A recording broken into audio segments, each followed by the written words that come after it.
అందరికీ శ్రావణ మాసం శుభాకాంక్షలండి.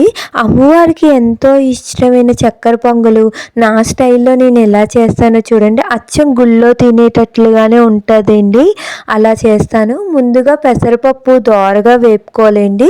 ఒక గ్లాసు పెసరపప్పుకి ఒక గ్లాసున్నర బియ్యమే తీసుకోవాలి. అప్పుడు మనకు సమానంగా వస్తుందండి.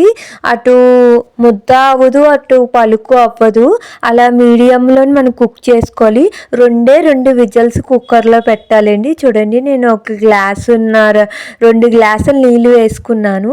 ఆ తర్వాత 2 విజిల్లు పెట్టేయాలి. అత బెల్లాన్ని ఇలా చితక్కొట్టుకొని అటు పాకం, తీగ పాకం, లేత పాకం అదేం లేదండి. ఇలా జారుగా వస్తే చాలు. బెల్లం కరిగే వరకు కొద్దిగా యాలకులు, బెల్లము వేసి బాగా కలపాలండి.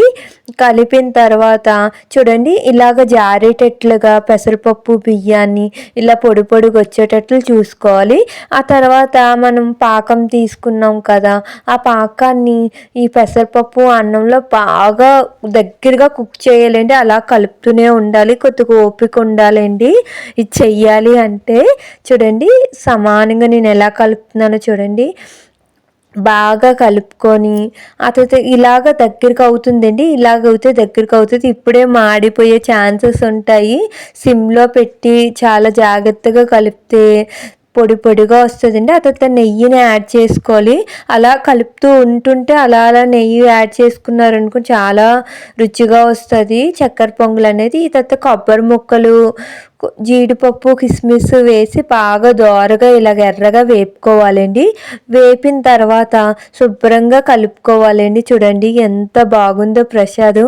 అమ్మకి ఎంతో ఇష్టమైన ఈ చక్కెర పొంగలు మీరు కూడా తయారు చేయండి మీ ఇంట్లోని.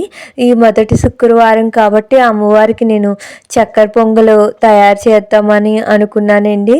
మీకు కూడా చూపిద్దామని నేను ఎలా చేస్తున్నానో అంశానని. నా వీడియోస్ కానీ నచ్చితే లైక్ అండ్ షేర్, సబ్స్క్రైబ్. నన్ను ఇంతగా సపోర్ట్ చేస్తున్నందుకు మీ అందరూ